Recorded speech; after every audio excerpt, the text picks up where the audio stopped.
고요한 밤하늘을 올려다보면 수많은 별들이 만들어내는 평화로운 풍경에 마음을 빼앗기곤 합니다. 하지만 저 은하수 너머, 우리 은하의 심장부에서는 우리의 상상을 초월하는 격렬하고도 신비로운 현상이 지금 이 순간에도 벌어지고 있습니다. 그곳에서는 물질의 쌍둥이이자 모든 것을 소멸시키는 존재, 반물질이 거대한 분수처럼 뿜어져 나오고 있습니다. 이 유령 같은 입자들의 흐름은 눈에 보이지도 손에 잡히지도 않지만 그것이 남기는 희미한 흔적은 우주에서 가장 거대한 미스터리 중 하나로 남아 있습니다. 우리는 어떻게 이 보이지 않는 현상을 발견했을까요? 그리고 이 엄청난 양의 반물질은 대체 어디에서 오는 것일까요? 오늘 우리는 우리 은하 중심에 숨겨진 가장 깊은 비밀, 반물질 Z의 기원을 찾아 떠나는 지적인 탐험을 시작합니다. 이 영상이 끝날 때쯤 여러분은 밤하늘을 전혀 다른 시선으로 바라보게 될 것입니다. 본격적인 추리에 앞서 우리는 먼저 주인공인 반물질에 대해 알아야 합니다. 반물질이란 무엇일까요? 가장 간단하게 말해 반물질은 일반적인 물질과 모든 것이 똑같지만 전함한 정반대인 입자들로 이루어진 물질입니다. 예를 들어 음의 전하를 띤 전자의 반물질 파트너는 양의 전하를 띤 양전자입니다. 과학자 폴 디렉이 1928년 자신의 방정식에서 그 존재를 예측했을 때만 해도 이것은 순전히 이론적인 개념이었습니다. 하지만 불과 몇 년 뒤 실제로 우주에서 날아오는 입자들 속에서 양전자가 발견되면서 반물질은 공상과학의 영역에서 현실의 과학으로 넘어왔습니다. 반물질의 가장 무서우면서도 매혹적인 특징은 물질과 만났을 때 일어나는 현상입니다.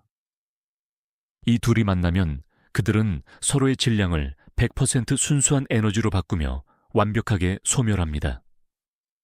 이 현상을 쌍소멸이라고 부릅니다. 그리고 이때 방출되는 에너지는 감마선이라는 매우 강력한 형태의 빛으로 나타나죠. 과학자들이 우리 은하 중심의 반물질을 감지한 것도 바로 이 감마선 덕분이었습니다. 유럽 우주국의 인테그랄과 같은 감마선 우주망원경은 은하 중심에서 특정한 에너지, 정확히 511킬로전자볼트를 가진 감마선이 대량으로 방출되는 것을 발견했습니다. 이 511킬로 전자볼트라는 숫자는 바로 전자와 양전자가 만나 쌍소멸할 때 나오는 지문과도 같은 에너지 신호입니다.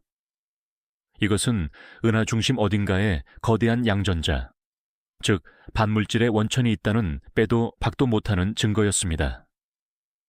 그렇게 인류는 우리 은하의 심장부에서 뿜어져 나오는 거대한 반물질 분수의 존재를 처음으로 인지하게 된 것입니다.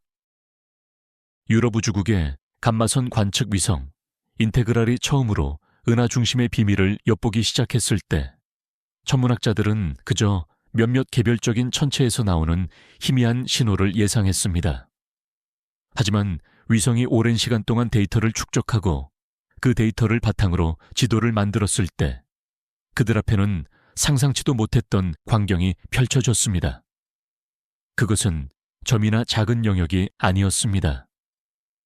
은하 중심부를 중심으로 하여 무려 수천 광년에 걸쳐 거대하고 부드럽게 퍼져 있는 감마선 빛의 구름이었습니다. 마치 밤안개가 도시의 불빛을 부드럽게 감싸한 듯 511킬로 전자볼트 감마선이 우리 은하의 심장부를 거대한 후광처럼 감싸고 있었던 것입니다. 이 발견은 그 자체로 충격이었습니다. 이는 반물질이 한두 군데의 작은 공장에서 산발적으로 만들어지는 것이 아니라 은하 중심 전체에 걸쳐 매우 광범위하고 지속적인 메커니즘에 의해 생성되고 있음을 의미했기 때문입니다. 이 거대한 반물질 구름을 유지하기 위해서는 매초약10의 43제곱개, 즉 1 뒤에 0이 43개나 붙는 어마어마한 수의 양전자가 소멸해야 한다는 계산이 나왔습니다. 이는 매초 수십억 톤의 반물질이 생성되고 사라지는 것과 맞먹는 양입니다. 우리의 은하의 중심에서 우리가 아는 어떤 물리 현상으로도 쉽게 설명할 수 없는 규모의 반물질 공장이 가동되고 있었던 것입니다. 천문학자들은 이 거대한 구조의 정체를 밝히기 위해 더욱 정밀한 관측을 시작했습니다. 그들은 이 감마선 구름의 정확한 모양과 크기, 그리고 그 분포를 파악하는 것이 미스터리를 해결할 첫 번째 열쇠라고 생각했습니다. 이 구름은 완벽한 구형일까? 아니면 은하 원반처럼 납작한 형태일까? 그 안에 더 밝게 빛나는 핵이 존재할까? 모든 질문은 단 하나의 거대한 의문으로 귀결되었습니다. 대체 무엇이 이토록 엄청난 양의 반물질을 만들어내고 있는가? 이 발견은 우리 은에 대한 기존의 이해를 뒤흔들었고, 우주에서 가장 기이한 현상 중 하나에 대한 수십 년간의 끈질긴 추적의 시작을 알렸습니다. 마치 고요한 호수 밑에 거대한 화산이 숨겨져 있음을 발견한 것처럼, 과학자들은 우리 은하의 평온한 모습 뒤에 숨겨진 격렬한 비밀의 첫 페이지를 막 넘긴 것이었습니다. 일러스트 아이디어, 인테그랄 위성이 은하 중심을 스캔하는 애니메이션. 처음에는 노이즈처럼 보이던 데이터가 점차 쌓이면서 은하 중심부의 거대한 감마선 구름이 서서히 모습을 드러내는 장면을 시각화한다. 미스터리는 여기서 그치지 않았습니다. 과학자들이 감마선 구름의 지도를 더욱 상세하게 분석하면서 훨씬 더 기묘하고 중요한 단서가 발견되었습니다. 그것은 바로 구름의 비대칭성이었습니다. 만약 반물질의 근원이 은하 중심에 있는 별들의 분포와 관련이 있다면, 예를 들어 늙은 별들에서 나온다면, 이 감마선 구름 역시 별들의 분포처럼 은하 중심을 기준으로 거의 완벽한 대칭 형태를 이루어야만 했습니다. 우리 은하 중심부의 팽대부 불개는 거대한 럭비공처럼 좌우 대칭적인 모습을 하고 있기 때문입니다. 하지만 인테그랄이 관측한 반물질 구름은 그렇지 않았습니다. 뚜렷하게 한쪽으로 치우쳐진, 기묘하게 찌그러진 모양을 하고 있었습니다. 은하의 북쪽과 남쪽은 어느 정도 대칭을 이루는 것처럼 보였지만, 동쪽과 서쪽을 비교했을 때는 확연한 차이를 보였습니다. 마치 거대한 힘이 구름의 한쪽을 잡아당기거나 혹은 특정 방향에서만 반물질이 집중적으로 공급된 것처럼 보였습니다. 이 비대칭성은 기존의 많은 가설들을 기각시키는 결정적인 증거가 되었습니다. 예를 들어 은하 중심에 널리 퍼져 있는 수많은 작은 반물질 소스들, 펄서나 특정 유형의 초신성, 이 주된 원인이라면 그들의 총체적인 효과는 반드시 대칭적인 구름을 만들어야 합니다. 하지만 관측 결과는 이를 정면으로 반박했습니다. 이것은 반물질의 기원이 은하 전체에 걸쳐 무작위로 퍼져 있는 현상이 아니라 방향성을 가진 특정하고 강력한 단일 사건 혹은 지속적인 흐름과 관련이 있음을 강력하게 시사했습니다. 마치 범죄 현장에 남겨진 한쪽으로 쏠린 발자국처럼 이 비대칭적인 구름은 수사관인 천문학자들에게 범인의 특징과 행동 패턴에 대한 결정적인 힌트를 제공한 셈입니다. 이제 그들의 임무는 더욱 명확해졌습니다. 은하 중심에서 이와 같은 거대한 비대칭 구조를 만들어낼 수 있는 강력한 단일 소스 혹은 메커니즘을 찾아내는 것. 이 기묘한 모양의 구름은 이제 단순한 관측 대상을 넘어 우리 은하의 심장부에서 과거에 무슨 일이 있었는지를 알려주는 거대한 화석과도 같은 존재가 되었습니다. 일러스트 아이디어. 우리 은하 중심부의 별들이 대칭적으로 분포한 이미지와 그 위에 비대칭적으로 찌그러진 모양의 감마선 구름 지도를 겹쳐서 보여준다. 두 분포의 차이점을 시각적으로 강조하여 왜 비대칭성이 중요한 단서인지를 설명한다. 반물질 구름의 미스터리를 풀기 위한 조사가 한창일 때 또 다른 거대한 발견이 천문학계를 뒤흔들었습니다. 이번에는 감마선 관측 위성 페르미가 주인공이었습니다. 페르미는 인테그랄보다 훨씬 더 높은 에너지의 감마선을 관측할 수 있었는데, 이 능력을 이용해 하늘 전체를 스캔하던 중 우리 은하의 중심에서 위아래로 솟아있는 거대한 구조물을 발견한 것입니다. 이 구조물은 마치 비눗방울처럼 생겨서 페르미 버블, 페르미 버블스이라는 이름이 붙었습니다. 이 두 개의 거대한 버블은 각각의 지름이 약 2만 5천 광년에 달하며 두 개를 합치면 우리 은하 원반의 거의 절반에 해당하는 엄청난 크기였습니다. 이들은 은하 중심에서 마치 강력한 폭발이 있었던 것처럼 은하 평면을 기준으로 수직으로 팽창하고 있었습니다. 페르미 버블의 발견은 그 자체만으로도 엄청난 사건이었습니다. 이 정도 크기의 구조를 만들려면 태양이 평생 동안 방출하는 에너지의 수백만 배에 달하는 에너지가 짧은 시간 안에 폭발적으로 방출되어야만 합니다. 이는 우리 은하의 중심이 과거에 지금과는 비교도 할 수 없을 정도로 격렬하게 활동했다는 강력한 증거였습니다. 처음에는 반물질 구름과 페르미 버블이 서로 다른 미스터리라고 생각되었습니다. 하나는 낮은 에너지의 감마선으로 관측된 부드러운 구름이었고, 다른 하나는 높은 에너지의 감마선으로 관측된 날카로운 경계를 가진 버블이었기 때문입니다. 하지만 과학자들은 곧 두 현상 사이에 깊은 연관이 있을 수 있다는 의심을 품기 시작했습니다. 두 구조 모두 우리 은하의 중심, 바로 초거대 블랙홀 궁수자리 A별이 위치한 곳에서 기원했기 때문입니다. 혹시 이 두 개의 거대한 유령 같은 구조물들이 동일한 사건의 서로 다른 얼굴은 아닐까요? 예를 들어 수백만 년 전 은하 중심에서 일어난 한 번의 거대한 폭발이 높은 에너지의 입자들을 분출하여 페르미 버블을 만들고, 동시에 낮은 에너지의 양전자들을 흩뿌려 반물질 구름을 형성한 것은 아닐까요? 이 가설은 매우 매력적이었습니다. 만약 사실이라면 우리 은하는 두 개의 거대한 미스터리를 단 하나의 사건으로 설명할 수 있게 됩니다. 이제 천문학자들의 시선은 자연스럽게 모든 사건의 중심, 우리 은하의 심장에 도사리고 있는 400만 태양 질량의 괴물, 궁수자리 A 별로 향하기 시작했습니다. 일러스트 아이디어. 우리 은하의 전체적인 모습을 보여주는 이미지 위에 중심부에서 위아래로 솟아오르는 거대한 페르미 버블을 D 그래픽으로 구현하여 보여준다. 그 크기를 은하 원반과 비교하여 압도적인 스케일을 체감하게 한다. 두 개의 거대한 미스터리, 즉 비대칭적인 반물질 구름과 거대한 페르미 버블이 우리 은하의 중심이라는 공통된 기원을 가지고 있다는 생각이 확산되면서 과학자들은 두 지도를 정밀하게 겹쳐보기 시작했습니다. 그리고 그곳에서 그들은 결정적인 연결고리를 발견했습니다. 놀랍게도 기묘하게 한쪽으로 치우쳐 있던 반물질 구름의 가장 밝고 요운한 부분이 페르미 버블의 거대한 구조와 마치 다리처럼 연결되어 있는 것처럼 보였습니다. 더 정확히 말하면 반물질 구름의 일부가 페르미 버블의 아래쪽 경계를 따라 길게 늘어선 채널과 같은 구조를 형성하고 있었습니다.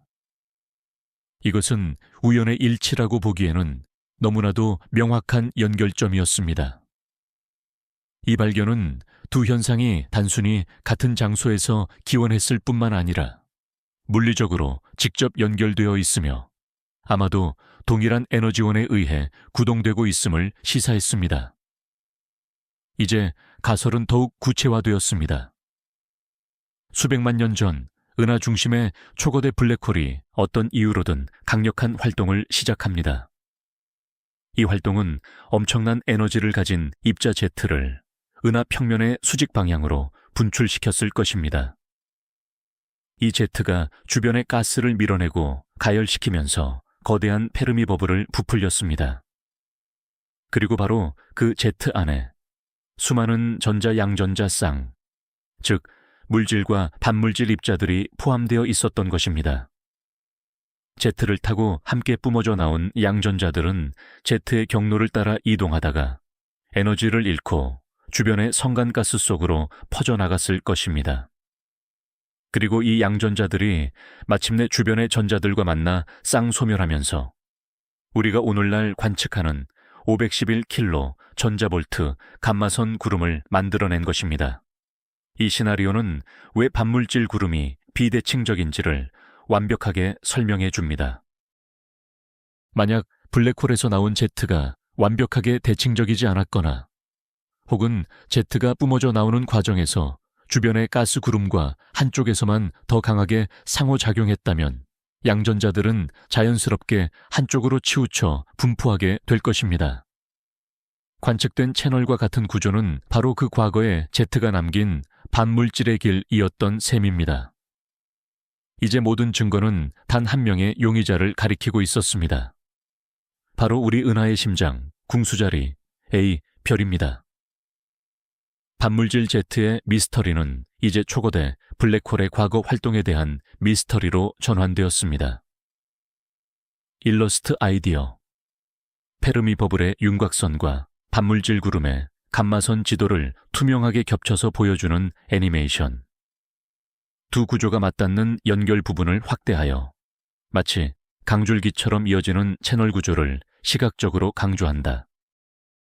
모든 증거가 초거대 블랙홀을 가리키고 있었지만 과학자들은 다른 가능성들을 완전히 배제하기 전에 가장 이국적이고 매력적인 용의자 하나를 먼저 신문해야 했습니다. 바로 암흑물질, 다크매터입니다. 암흑물질은 우주의 약 27%를 차지하는 정체불명의 물질로 빛과 상호작용하지 않아 직접 볼 수는 없지만 중력을 통해 그 존재를 알 수 있습니다. 과학자들은 우리 은하가 암흑물질로 이루어진 거대한 헤일로에 둘러싸여 있다고 믿고 있으며 특히 은하 중심부에는 그 밀도가 매우 높을 것으로 예측합니다. 여기서 한 가지 흥미로운 이론이 등장합니다. 일부 암흑물질 모델에 따르면 암흑물질 입자는 자신의 반입자이거나 혹은 다른 암흑물질 입자와 충돌했을 때 서로 소멸하면서 일반적인 입자들, 예를 들어 전자와 양전자 쌍을 생성할 수 있다는 것입니다. 만약 이 이론이 맞다면 암흑물질의 밀도가 극도로 높은 은하 중심부는 자연스럽게 거대한 양전자 공장이 될 수 있습니다. 이 가설은 처음에는 매우 그럴듯하게 들렸습니다. 암흑물질은 은하 중심에 풍부하게 존재하며 그 소멸 과정은 우리가 찾는 반물질을 자연스럽게 설명해 줄 수 있기 때문입니다. 하지만 이 용의자는 곧 심각한 문제에 직면했습니다. 첫째, 분포의 문제입니다. 암흑물질 헤일로는 은하 중심을 기준으로 거의 완벽한 구형 대칭을 이룰 것으로 예상됩니다. 따라서 암흑물질 소멸로 인해 생성된 반물질, 구름 역시 대칭적인 모양을 가져야만 합니다. 그러나 앞서 보았듯이 우리가 관측한 구름은 뚜렷하게 비대칭적입니다. 둘째, 에너지의 문제입니다. 암흑물질 입자가 소멸할 때 생성되는 양전자들은 매우 높은 에너지를 가지고 있어야 합니다. 이 괴너지 양전자들은 주변의 별빛과 상호작용하면서 다른 종류의 괴너지 감마선을 추가로 방출해야 하는데 페르미 위성의 관측 데이터에서는 그러한 신호가 발견되지 않았습니다. 즉, 암흑 물질이 남겼어야 할 또 다른 지문이 현장에서 발견되지 않은 것입니다. 이러한 문제들 때문에 암흑 물질 가설은 반물질 구름의 주된 기원이라는 지위를 잃게 되었습니다. 물론 전체 반물질 중 아주 일부가 암흑 물질에서 기원했을 가능성은 여전히 남아있지만 이 거대한 구조 전체를 설명하기에는 역부족이라는 것이 현재의 중론입니다. 미스터리의 해답은 이처럼 이국적인 존재가 아니라 우리가 이미 알고 있는 더 평범한 천체들 혹은 그들의 극단적인 활동에 숨어있을 가능성이 높아졌습니다. 일러스트 아이디어. 우리 은하를 감싸고 있는 거대한 암흑 물질 헤일로를 추상적인 입자 구름으로 시각화한다. 중심부에서 암흑 물질 입자들이 쌍으로 소멸하며 전자와 양전자를 만들어내는 과정을 애니메이션으로 보여주지만 결과물로 나오는 감마선 구름이 관측된 비대칭적 모양과 일치하지 않음을 비교하여 보여준다. 이국적인 용의자인 암흑물질이 수사선상에서 멀어지자 형사들은 이제 더 전통적인 용의자들에게로 눈을 돌렸습니다. 바로 은하 중심부에 가득한 수많은 죽은 별들입니다. 우주에는 반물질, 즉 양전자를 만들어내는 잘 알려진 천체들이 여럿 존재합니다. 그중 가장 대표적인 용의자는 IA형 초신성 타입 I 슈퍼노바과 펄서입니다. 이하형 초신성은 백세과외성이라는 죽은 별이 동반성으로부터 물질을 빨아들이다가 특정 질량 한계, 찬드라세카르 한계를 넘어 폭발하는 현상입니다. 이 폭발 과정에서 불안정한 방사성 동위원소, 특히 니켈 56이 대량으로 생성됩니다. 이 니켈 56은 코발트 56을 거쳐 안정한 철 56으로 붕괴하는데 이 붕괴 사슬 과정에서 다수의 양전자를 방출합니다. 한 번의 A형 초신성 폭발은 태양 질량의 절반에 가까운 니켈 56을 만들어낼 수 있으며 이는 엄청난 양의 양전자를 우주 공간에 공급합니다. 또 다른 유력한 용의자는 펄서입니다. 펄서는 거대한 별이 수명을 다하고 초신성 폭발을 일으킨 뒤 남은 중성자별의 일종으로 등대처럼 주기적으로 전파를 방출합니다. 이 펄서들은 매우 빠르게 회전하며 극도로 강력한 자기장을 가지고 있는데 이 자기장 주변에서는 강력한 전기장이 형성됩니다. 이 전기장은 주변의 입자들을 가속시켜 전자-양전자 쌍을 대량으로 만들어내는 쌍 생성 폭포 파이어 프로덕션 캐스케이드 현상을 일으킵니다. 펄서는 작지만 매우 효율적인 반물질 공장인 셈입니다. 그렇다면 은하 중심부에 있는 수많은 A형 초신성 잔해들과 펄서들이 힘을 합쳐 우리가 보는 거대한 반물질 구름을 만든 것은 아닐까요? 이 가설은 다수 용의자 시나리오라고 할 수 있습니다. 이 가설의 장점은 미지의 물리학, 암흑 물질처럼 의존하지 않고 우리가 이미 잘 알고 있는 천체 물리학적 현상으로 모든 것을 설명하려는 시도라는 점입니다. 과학자들은 은하 중심부의 별 생성 역사와 진화 모델을 바탕으로 그곳에 얼마나 많은 펄서가 존재하고 얼마나 자주 IA형 초신성이 폭발하는지를 추정했습니다. 그리고 그들이 만들어내는 양전자의 총량을 계산하여 관측된 감마선 신호의 세기와 비교하기 시작했습니다. 과연 이 평범하지만 수많은 용의자들이 힘을 합치면 거대한 미스터리를 해결할 수 있을까요?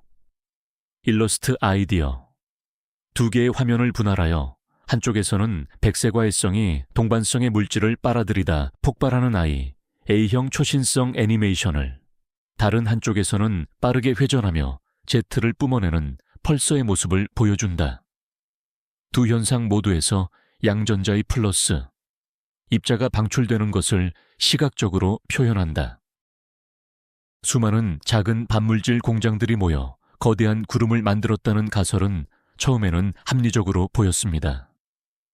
하지만 이 다수 용의자 시나리오 역시 곧 해결하기 어려운 문제에 부딪혔습니다. 가장 큰 문제는 역시나 분포였습니다. 앞서 언급했듯이 관측된 반물질 구름은 뚜렷하게 비대칭적인 모양을 하고 있습니다. 하지만 이 가설의 기반이 되는 A형 초신성과 펄서들은 대부분 수십억 년 이상 된 늙은 별들로부터 진화한 천체들입니다.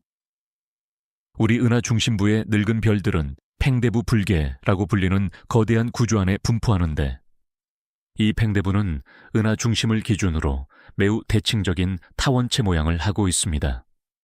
따라서 만약 이 늙은 별들과 관련된 천체들이 반물질의 주된 원천이라면 그 결과물인 반물질 구름 역시 팽대부의 별 분포를 따라 대칭적인 모양을 가져야만 합니다. 하지만 관측 결과는 그렇지 않았습니다. 찌그러지고 한쪽으로 치우친 구름의 모양은 대칭적으로 분포한 수많은 용의자들의 소행이라고 보기에는 너무나도 부자연스러웠습니다. 또 다른 문제는 양전자의 탈출 문제입니다.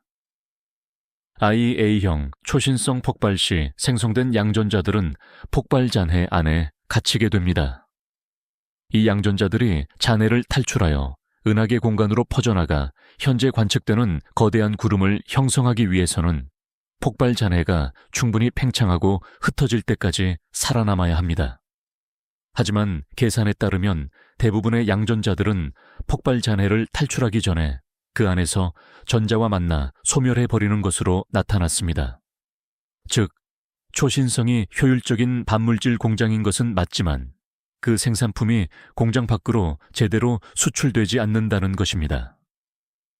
펄서의 경우도 비슷합니다. 펄서 주변의 강력한 자기장과 펄서풍 성운은 양전자들이 멀리 퍼져나가는 것을 방해할 수 있습니다. 결국 이 다수 용의자 시나리오는 반물질 구름의 총량을 설명하는 데는 어느 정도 성공할 수 있을지 몰라도 그 특유의 비대칭적인 형태와 거대한 크기를 설명하는 데는 실패했습니다. 마치 수많은 좀도둑들이 모여서 저지른 일이라고 보기에는 범행 현장이 너무나도 대담하고 특이한 흔적을 남기고 있었던 시입니다. 수사망은 다시 좁혀졌습니다. 이 모든 것을 설명하려면 은하 중심에 위치한 강력하고 방향성을 가지며 과거에 격렬한 활동을 했던 단 하나의 용의자가 필요했습니다. 이제 모든 시선은 다시 한번 우리 은하의 지배자, 초거대 블랙홀 궁수자리 A별로 향할 수밖에 없었습니다. 일러스트 아이디어, 은하 중심부의 대칭적인 별, 분포 팽대부를 보여주는 이미지 위에 관측된 비대칭적인 감마선 구름을 겹쳐놓는다. 두 모양이 일치하지 않는다는 점을 명확히 보여주며 분포 불일치라는 텍스트를 강조하여 보여준다. 마침내 우리는 모든 증거가 가리키는 단 한 명의 유력한 용의자, 우리 은하의 중심에 자리한 초거대 블랙홀 궁수자리 A별, 사기타리웃 A별 앞에 섰습니다. 이 블랙홀은 태양보다 400만 배나 무거운 질량을 가지고 있으며 강력한 중력으로 주변의 모든 것을 지배하고 있습니다. 현재의 궁수자리 A별은 비교적 조용한 상태입니다. 주변의 가스를 강한이 조금씩 빨아들이며 희미한 전파와 X선을 방출하고 있을 뿐입니다. 하지만 블랙홀의 삶이 언제나 평온했던 것은 아닙니다. 천문학자들은 다양한 관측 증거를 통해 우리 은하의 블랙홀이 과거에는 지금보다 수백만 배는 더 격렬하게 활동했던 시기가 있었음을 밝혀냈습니다. 바로 활동성 은하핵 Active Galactic Nucleus IGN 단계입니다. 이 시기 동안 블랙홀은 주변의 가스와 별들을 마치 거대한 진공청소기처럼 집어삼켰습니다. 블랙홀로 빨려 들어가는 물질들은 그 주변에 거대하고 뜨거운 강착 원반 Accretion Disk를 형성했습니다. 이 원반에서는 엄청난 양의 에너지가 방출되었고 일부 물질들은 블랙홀에 완전히 삼켜지기 직전에 강력한 자기장에 의해 극지방으로 가속되어 빛의 속도에 가깝게 분출되었습니다. 이것이 바로 상대론적 제트, 렐러티비스틱 제트입니다. 우리가 다른 은하들에서 흔히 관측하는 퀘이사나 전파 은하의 경이로운 모습이 바로 이것입니다. 페르미 버블의 존재 자체가 우리 은하 중심이 약 수백만 년 전에 이러한 격렬한 활동을 겪었다는 가장 강력한 증거입니다. 이 거대한 버블은 바로 그 과거의 제트가 은하 헤일로의 가스를 밀어내고 충격파를 일으키며 팽창한 흔적이기 때문입니다. 그렇다면 바로 이 제트가 반물질의 원천일 수는 없을까요? 이 가설은 모든 조각을 완벽하게 맞춰주는 것처럼 보입니다. 첫째, 제트는 엄청난 에너지를 가지고 있어 그 안에서 전자 양전자 쌍이 대량으로 생성되는 쌍 생성 페어 프로덕션 과정을 일으키기에 충분합니다. 강력한 감마선 광자가 자기장과 상호작용하며 물질과 반물질 입자로 변하는 현상입니다. 둘째 제트는 특정 방향으로 뿜어져 나가는 강력한 흐름입니다. 따라서 제트를 따라 운반된 양전자들은 자연스럽게 비대칭적인 분포를 만들 수 있습니다. 셋째, 이 시나리오는 페르미 버블과 반물질 구름이라는 두 개의 거대한 미스터리를 블랙홀의 과거 활동이라는 단 하나의 사건으로 통합하여 설명합니다. 이제 남은 질문은 이것입니다. 어떻게 Z가 양전자를 생성하고 그것들을 은하계에 퍼뜨렸을까? 그 구체적인 메커니즘을 파헤치는 것이 이 미스터리를 해결하는 마지막 열쇠가 될 것입니다. 일러스트 아이디어. 현재의 조용한 궁수자리 A별의 모습에서 과거의 활동적인 모습으로 변하는 애니메이션. 거대한 강착 원반이 형성되고 그 중심에서 강력한 Z가 수직으로 뿜어져 나오는 장면을 역동적으로 보여준다. 초거대 블랙홀이 뿜어낸 Z가 반물질의 근원이라는 가설을 뒷받침하기 위해서는 Z 안에서 구체적으로 어떻게 양전자가 대량으로 생성될 수 있는지를 설명해야 합니다. 그 핵심 메커니즘은 바로 아인슈타인의 유명한 공식 E는 mc 제곱에 숨어 있습니다. 이 공식은 에너지가 질량으로 그리고 질량이 에너지로 변환될 수 있음을 의미합니다. 블랙홀의 Z와 같이 극단적인 환경에서는 에너지가 직접 물질로 바뀌는 현상이 실제로 일어납니다. 이 과정을 쌍생성 파이어 프로덕션이라고 부릅니다. Z 내부에는 매우 높은 에너지를 가진 감마선 광자들이 가득합니다. 이 감마선 광자 하나가 강력한 자기장 근처를 지나가거나 다른 입자와 상호작용할 때 마치 마술처럼 하나의 전자와 하나의 양전자 플라카로 변환될 수 있습니다. 에너지 덩어리였던 광자가 물질과 반물질 입자쌍으로 모습을 바꾸는 것입니다. 이 현상이 일어나기 위해서는 광자가 최소한 전자와 양전자의 정지 질량을 합친 것 이상의 에너지를 가져야 하는데 블랙홀 Z 내부의 환경은 이 조건을 충족시키고도 남습니다. 또 다른 시나리오는 Z 내의 괴너지 양성자들이 주변의 가스나 다른 양성자들과 충돌하는 과정입니다.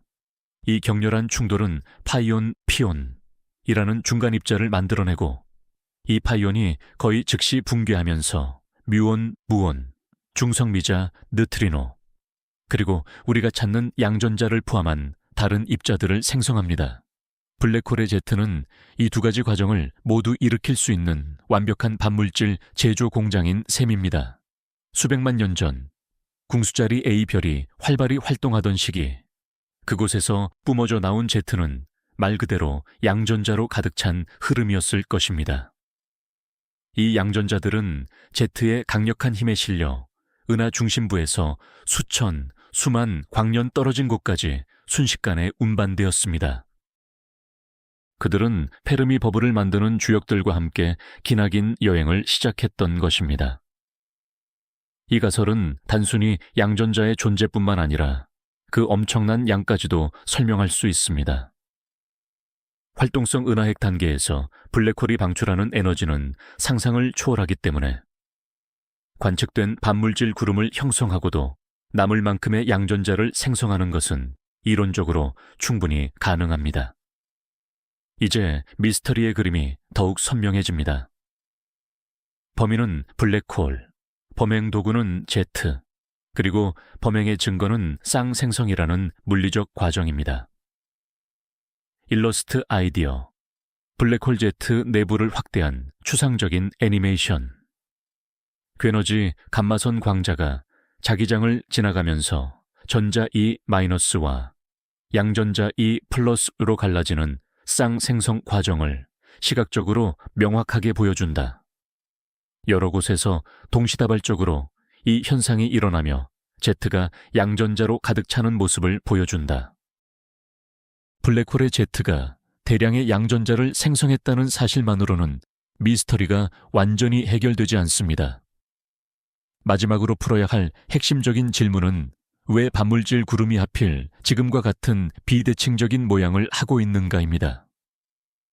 블랙홀 Z 가설은 이 질문에 대해서도 매우 설득력 있는 답을 제시합니다.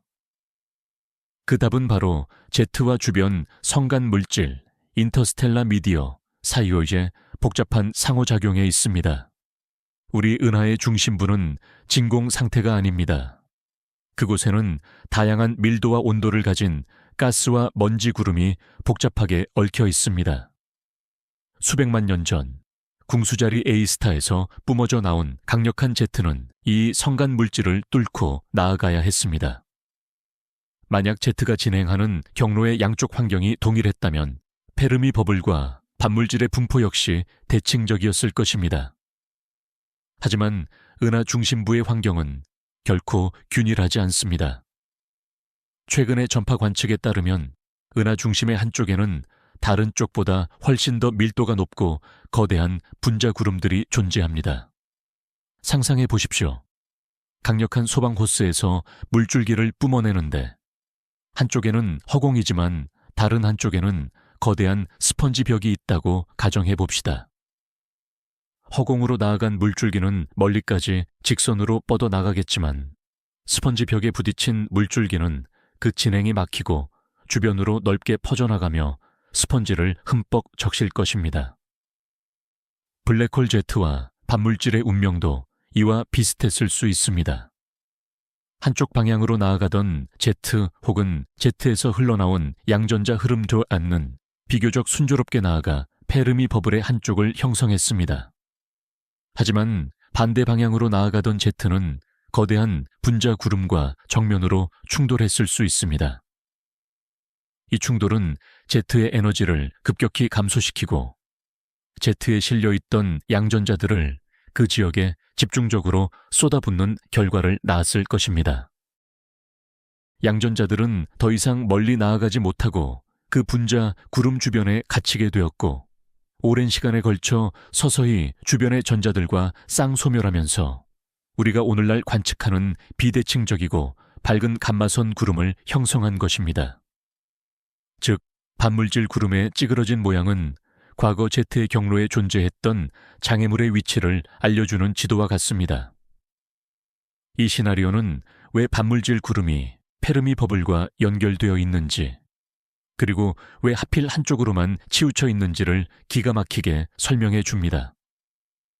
이것은 단순한 추측이 아니라 실제 관측된 가스 분포와 감마선 분포를 비교했을 때 높은 신뢰도를 보여주는 현재로서는 가장 완벽한 시나리오입니다. 일러스트 아이디어, 블랙홀에서 양쪽으로 뿜어져 나오는 제트 애니메이션. 한쪽 제트는 순조롭게 나아가지만 다른 쪽 제트는 거대한 가스 구름 분자 구름과 충돌한다. 충돌 지점에서 양전자의 플러스 입자들이 흩어지며 그 지역에 집중적으로 쌓이는 모습을 시각화하여 비대칭의 원리를 설명한다. 이제 모든 증거와 정황을 종합하여 우리 은하 중심의 반물질 제트 미스터리에 대한 가장 유력한 시나리오를 재구성해 볼 시간입니다. 이 이야기는 지금으로부터 약 600만 년 전으로 거슬러 올라갑니다. 당시 우리 은하의 중심에 있던 초거대 블랙홀 궁수자리 A별은 지금과 같은 조용한 상태가 아니었습니다. 거대한 가스 구름이나 불운한 별이 블랙홀의 중력에 이끌려 들어오면서 블랙홀은 깨어났고 격렬한 활동을 시작했습니다. 블랙홀 주변에는 태양계보다도 거대한 강착 원반이 형성되었고 이 원반은 은하 전체보다도 밝게 빛났습니다. 이 과정에서 강착 원반의 일부 물질들은 블랙홀에 삼켜지지 않고 강력한 자기장에 의해 은하 평면의 수직 방향으로, 즉 위아래로 뿜어져 나왔습니다. 이것이 바로 빛의 속도에 가깝게 움직이는 거대한 입자들의 흐름, 상대론적 제트의 탄생입니다. 이 제트의 내부는 상상을 초월하는 에너지로 가득 차 있었고 그 속에서 수많은 감마선 광자들이 전자 양전자 쌍으로 변환되었습니다.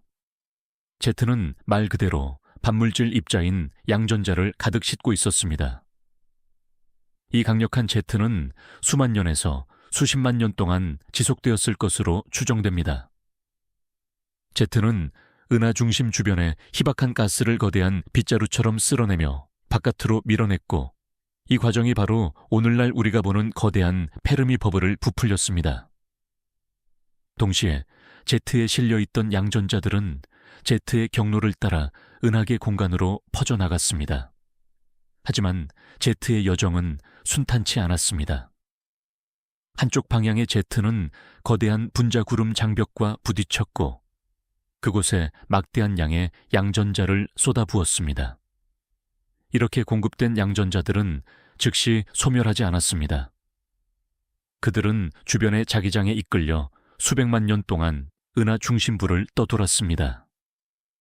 서서히 에너지를 잃고 속도가 느려진 양전자들은 마침내 주변에 풍부하게 존재하던 전자들과 하나둘씩 만나기 시작했습니다. 그리고 만날 때마다 그들은 한 쌍의 511킬로 전자볼트 감마선 광자를 남기고 소멸했습니다.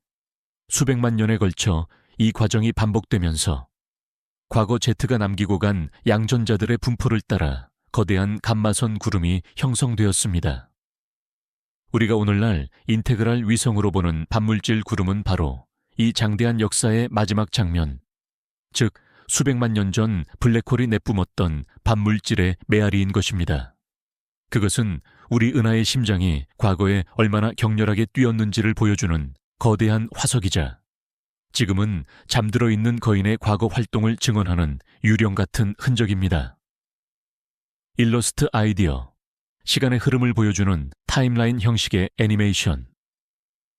600만 년 전 블랙홀의 활동 시작, 제트 분출과 페르미 버블 형성, 양전자 공급, 그리고 현재 감마선 구름 관측까지의 전 과정을 요약하여 보여준다. 우리는 지금까지 거대한 관점에서 반물질 제트의 기원을 추적해 왔습니다.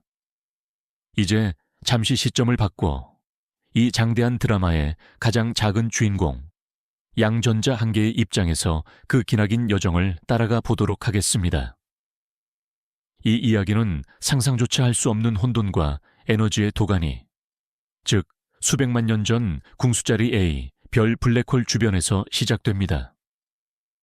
이곳에서 엄청난 에너지를 가진 감마선 광자 하나가 강력한 자기장과 상호작용하는 찰나의 순간, 우리의 주인공인 양전자 하나가 그의 쌍둥이인 전자와 함께 무에서부터 태어납니다. 태어나는 순간부터 양전자는 빛의 속도에 가까운 속도로 움직이는 거대한 입자의 흐름, 즉 제트에 휩쓸립니다. 주변은 온통 다른 전자, 양전자, 양성자, 그리고 강력한 전자기장으로 가득한 혼돈의 세상입니다. 양전자는 이 거대한 흐름을 타고 블랙홀로부터 멀어지기 시작합니다. 단 몇 초 만에 수광년의 거리를 주파하며 이전에 상상도 못했던 광활한 우주 공간으로 던져집니다. 그의 여정은 이제 막 시작되었을 뿐입니다. 제트라는 고속도로를 타고 수천 광년을 여행한 뒤 양전자는 마침내 제트의 힘이 약해지는 지점에 도달합니다. 그는 이제 은하 중심부를 채우고 있는 희박하지만 광대한 성간 물질의 바다로 방출됩니다. 그의 속도는 여전히 엄청나게 빠르지만 이제부터는 혼자 힘으로 나아가야 합니다. 주변에는 수소 원자, 먼지 입자, 그리고 복잡하게 얽힌 은하의 자기장이 그의 길을 가로막습니다. 양전자는 이들과 끊임없이 상호작용하며 서서히 에너지를 잃어갑니다. 마치 끓어오르던 쇳물이 서서히 식어가는 것처럼 그의 움직임은 수십만, 수백만 년에 걸쳐 점차 느려집니다. 이 기나긴 시간 동안 그는 은하 중심부의 광대한 영역을 떠돌아다닙니다. 그는 별들의 탄생과 죽음을 목격하고 다른 성운들을 스쳐 지나가며 거대한 구조들의 중력에 이끌려 예측할 수 없는 궤적을 그립니다. 그는 자신의 운명을 알지 못합니다. 그 운명이란 바로 그의 정반대 존재, 전자를 만나는 것입니다. 이 광활한 공간 속에서 그 많고 많은 전자 중 단 하나와 만나는 것은 결코 쉬운 일이 아닙니다. 일러스트 아이디어, 양전자 2+, 입자 하나에 초점을 맞춘 1인칭 시점의 여정. 블랙홀 제트의 혼돈 속에서 태어나 빛의 속도로 우주를 가로지르고 성간 물질과 상호작용하며 서서히 속도가 느려지는 과정을 몽환적이고 아름다운 영상으로 표현한다. 수백만 년이라는 인간의 시간 감각으로는 영겁과도 같은 세월이 흐릅니다. 블랙홀 Z의 격렬한 에너지 속에서 태어났던 우리의 양전자는 이제 거의 모든 운동 에너지를 잃고 주변 성간가스와 비슷한 속도로 움직이는 차갑고 느린 입자가 되었습니다. 그는 더 이상 빛의 속도로 질주하던 젊은 시절의 입자가 아닙니다. 기나긴 여정은 그를 성숙하고 침착하게 만들었습니다. 바로 이 순간 그의 운명이 결정됩니다. 주변을 떠돌던 수많은 자유전자 중 하나가 그의 길에 들어섭니다. 처음에는 서로의 전에 이끌려 희미한 인력을 느끼기 시작합니다. 둘은 마치 보이지 않는 실에 이끌리듯 서서히 서로에게 다가갑니다. 거리는 점점 더 가까워지고 그들은 서로의 주위를 맴도는 우아한 춤을 추기 시작합니다. 이 마지막 춤은 찰나의 순간 동안 지속됩니다. 그리고 마침내 그들은 하나로 합쳐집니다. 물질과 반물질의 만남. 그 결과는 완벽한 소멸입니다. 양전자와 전자는 그 순간 이 우주에서 완전히 사라집니다.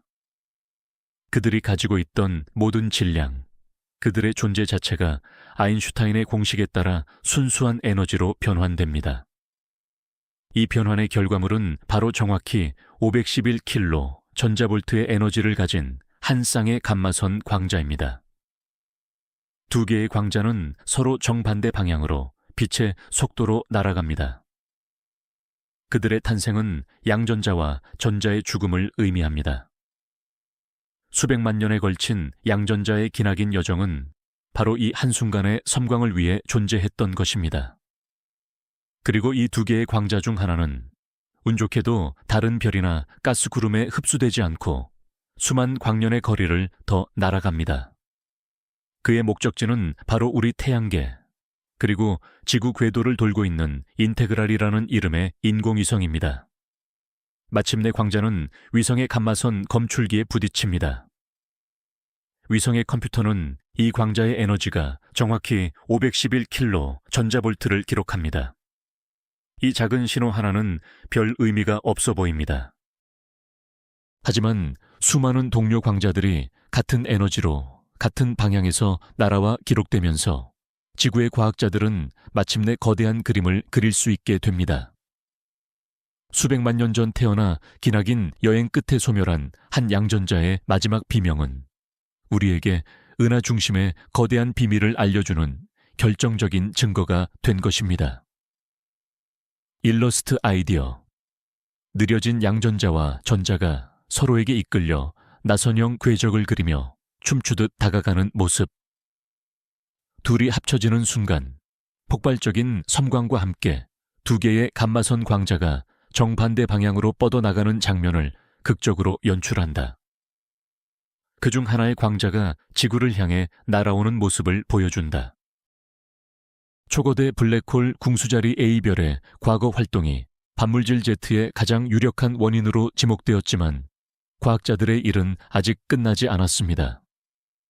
이 가설은 전체적인 그림을 훌륭하게 설명하지만 그 안에는 여전히 해결되지 않은 여러 세부적인 질문들이 남아있기 때문입니다.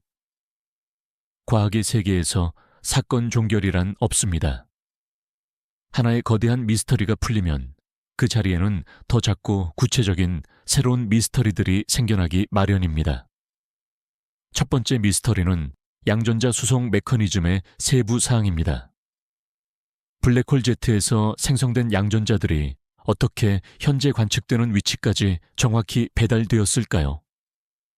우리는 Z가 그들을 운반했다고 추정하지만 Z가 멈춘 뒤 양전자들이 성간 공간으로 퍼져나가는 과정은 매우 복잡합니다. 은하 중심부의 자기장은 거미줄처럼 복잡하게 얽혀 있으며 양전자들의 움직임은 이 자기장 구조에 큰 영향을 받습니다. 어떤 자기장 구조가 양전자들을 수백만 년 동안 특정 지역에 가두어 둘 수 있었을까요? 그리고 왜 어떤 양전자들은 다른 곳으로 퍼져나갔을까요? 이 과정을 정확히 모델링하는 것은 현재 천문학의 큰 과제 중 하나입니다. 두 번째 질문은 시간에 관한 것입니다. 궁수자리 A별의 활동은 정확히 언제 시작해서 언제 끝났을까요? 페르미 버블의 크기와 팽창 속도를 통해 대략 수백만 년 전이라는 추정은 가능하지만 더 정확한 연대를 특정하기는 어렵습니다. 제트 활동의 지속 시간은 얼마였을까요? 수만 년이었을까요? 아니면 수십만 년이었을까요? 이 활동이 한 번의 거대한 폭발이었을까요? 아니면 여러 번의 작은 분출이 간헐적으로 일어난 결과일까요? 이러한 시간 정보는 우리 은하 중심의 역사를 이해하는 데 매우 중요합니다. 마지막으로 우리는 아직도 스모킹 건, 즉 결정적인 증거를 찾고 있습니다. 예를 들어 제트가 분자 구름과 충돌했다면 그 충돌 지점에는 가열된 가스나 충격파의 흔적이 남아 있어야 합니다. 천문학자들은 전파 망원경이나 적외선 망원경을 이용해 바로 그 흔적을 찾기 위해 노력하고 있습니다. 만약 감마선이 강하게 나오는 지역에서 제트 충돌의 명백한 증거를 찾아낸다면 이 가설은 더 이상 가설이 아닌 정설로 자리매김하게 될 것입니다. 이처럼 거대한 미스터리의 해결은 또 다른 탐구의 시작을 의미합니다. 일러스트 아이디어, 질문들을 시각화한다. 첫째, 거미줄처럼 복잡한 자기장 속을 헤매는 양전자들의 모습을 보여준다. 둘째, 시계 아이콘과 함께 블랙홀 활동의 시작과 끝을 나타내는 타임라인을 보여주며 물음표를 띄운다. 셋째, 돋보기로 제트와 가스 구름의 충돌 지점을 확대하며 결정적 증거라는 텍스트를 보여준다. 이처럼 남아있는 질문들을 해결하기 위해 전 세계의 천문학자들은 미래를 내다보고 있습니다. 현재 우리가 가진 인테그랄이나 페르미 같은 감마선 망원경들은 이 미스터리의 문을 열어준 위대한 성우자들이지만 그들의 해상도와 감대는 명백한 한계가 있습니다. 마치 흐릿한 흑백 사진으로 범인의 몽타주를 그리는 것과 같습니다. 우리는 더 선명하고 다채로운 컬러 사진이 필요합니다. 다행히도 차세대 감마선 망원경들이 현재 개발 중이거나 계획 단계에 있습니다. 예를 들어 유럽에서 계획 중인 이 아스트로감이나 미국에서 제안된 아메고 X와 같은 위성들은 기존의 망원경보다 훨씬 더 뛰어난 성능을 가지도록 설계되었습니다. 이 새로운 망원경들은 몇 가지 중요한 장점을 가집니다. 첫째, 더 높은 공간 해상도를 가집니다. 이는 반물질 구름을 훨씬 더 상세하게 관측하여 그 밑의 구조를 파악할 수 있게 해준다는 의미입니다. 우리는 제트가 남긴 채널이나 가스 구름과의 충돌 지점을 지금보다 훨씬 더 명확하게 식별할 수 있을 것입니다. 둘째, 더 넓은 에너지 범위와 더 좋은 에너지 해상도를 가집니다. 이는 511킬로 전자볼트 신호뿐만 아니라 그 주변의 다른 에너지 대역의 감마선을 더 정밀하게 측정할 수 있게 해줍니다. 이를 통해 우리는 양전자들의 에너지 분포를 파악하고 그들이 어떻게 에너지를 이뤄갔는지, 즉 어떻게 냉각되었는지를 추적할 수 있습니다. 이것은 양전자들의 나이와 이동 경로를 알아내는데 결정적인 단서를 제공할 것입니다. 또한 이 차세대 망원경들은 편광 관측 능력을 가질 수도 있습니다. 감마선 빛의 편광 상태를 측정하면 그 빛이 생성된 지역의 자기장 방향과 세기에 대한 정보를 얻을 수 있습니다. 이것은 양전자들의 수속 미스터리를 푸는데 핵심적인 역할을 할 것입니다. 이러한 새로운 기술들이 실현되면 우리는 마침내 우리 은하 중심의 반물질 지도를 전례 없는 정밀도로 완성할 수 있을 것입니다. 그때가 되면 우리는 더 이상 추측에 의존하지 않고 데이터에 기반하여 과거 블랙홀이 남긴 흔적을 하나하나 복원해 나갈 수 있을 것입니다. 미래의 관측이 우리에게 어떤 놀라운 사실을 더 알려줄지 벌써부터 기대되지 않으신가요? 일러스트 아이디어. 현재의 흐릿한 감마선 지도 이미지가 미래의 차세대 망원경 컨셉 아트가 등장하면서 점차 선명하고 상세한 고해상도 이미지로 변환되는 모습을 보여준다. 새로운 이미지에는 이전에는 보이지 않던 미세한 구조들이 나타난다. 우리 은하 중심의 반물질 제트 미스터리를 파헤치는 것은 단순히 하나의 천문학적 호기심을 해결하는 것 이상의 의미를 가집니다. 이 연구는 우주를 이해하는 우리의 관점을 여러 방면에서 확장시켜 줍니다. 이것이 바로 우리가 이토록 이 문제에 매달리는 이유입니다. 첫째, 이 연구는 은하의 생태계를 이해하는 데 중요한 단서를 제공합니다. 은하는 단순히 별들의 집합체가 아니라 중심에 초거대 블랙홀, 별, 가스, 자기장 등이 서로 복잡하게 상호작용하며 진화하는 하나의 거대한 유기체와 같습니다. 블랙홀의 활동이 어떻게 은하 전체에 영향을 미치는지, 특히 피드백 메커니즘을 통해 별의 탄생을 조절하고 은하의 성장을 제어하는지를 이해하는 것은 현대 천체물리학의 가장 큰 숙제 중 하나입니다. 반물질 제트와 페르미 버블은 바로 그 블랙홀 피드백 과정이 남긴 가장 거대하고 명확한 화석 증거입니다. 이 흔적을 해석함으로써 우리는 우리 은하뿐만 아니라 다른 모든 은하들이 어떻게 현재의 모습으로 진화해 왔는지를 이해할 수 있게 됩니다. 둘째, 이 연구는 극단적인 물리 현상에 대한 자연적인 실험실을 제공합니다. 블랙홀의 제트 내부와 같은 환경은 지구상의 어떤 입자 가속기로도 재현할 수 없는 극한의 에너지와 밀도, 자기장을 가지고 있습니다. 이러한 환경에서 물질과 반물질이 어떻게 생성되고 어떻게 행동하는지를 관측하는 것은 아인슈타인의 상대성 이론이나 양자역학과 같은 우리의 근본적인 물리 법칙을 시험하고 검증할 수 있는 절호의 기회입니다. 어쩌면 이 과정에서 우리는 아직 알지 못하는 새로운 물리 법칙의 실마리를 발견하게 될지도 모릅니다. 마지막으로 이 연구는 우리의 기원에 대한 질문과도 연결됩니다. 우리 은하에 격렬했던 과거는 태양계와 생명체의 탄생에 어떤 영향을 미쳤을까요? 블랙홀의 강력한 활동이 우리를 포함한 은하의 생명 가능 지대를 만들고 유지하는 데 긍정적인 혹은 부정적인 역할을 했을까요? 은하 중심의 반물질 분수는 단순히 멀리서 일어나는 신기한 현상이 아닙니다. 그것은 우리 자신이 속해 있는 거대한 시스템, 우리 은하의 역사와 역동성을 보여주는 생생한 증거이며 결국 우리 존재의 거대한 맥락을 이해하는 하나의 중요한 조각인 것입니다. 이 미스터리를 향한 우리의 탐구는 결국 우주 속에서 우리의 위치와 기원을 이해하려는 인류의 근원적인 여정의 일부입니다. 일러스트 아이디어, 줌아웃 기법을 사용, 반물질 구름에서 시작하여 우리 은하 전체, 그리고 여러 은하들이 모여있는 우주 거대 구조로 시점이 점차 확장된다. 이를 통해 이 연구가 가지는 거시적인 중요성을 시각적으로 전달한다. 오늘 우리는 우리 은하의 가장 깊숙한 곳에 숨겨진 비밀, 거대한 반물질, 분수의 기원을 찾아 긴 여정을 떠나왔습니다.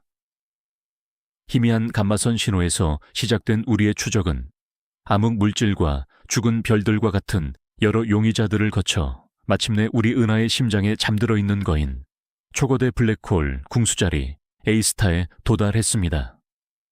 모든 증거는 한 방향을 가리킵니다. 우리가 오늘 보는 반물질 구름은 지금 일어나고 있는 현상이 아니라 수백만 년 전 우리 은하의 중심이 지금과는 비교도 할 수 없이 격렬하게 타오르던 시절에 남겨진 거대한 화석이라는 것을 말입니다. 그것은 잠든 블랙홀이 과거에 얼마나 강력하게 포효했는지를 보여주는 유령 같은 메아리이며 우리 은하의 격동적인 역사를 감마선 빛으로 기록한 장대한 서사시입니다.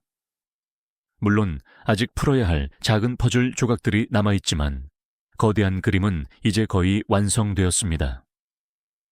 이 미스터리를 향한 탐구는 우리에게 우주는 결코 정적이고 평화로운 공간이 아니라는 사실을 다시 한번 일깨워 줍니다. 그 고요한 아름다움 뒤에는 상상을 초월하는 에너지와 장대한 시간의 흐름이 숨어 있습니다. 오늘 영상을 시청해 주셔서 진심으로 감사합니다. 우리 은하 중심의 반물질 분수에 대한 이 가설에 대해 어떻게 생각하시나요?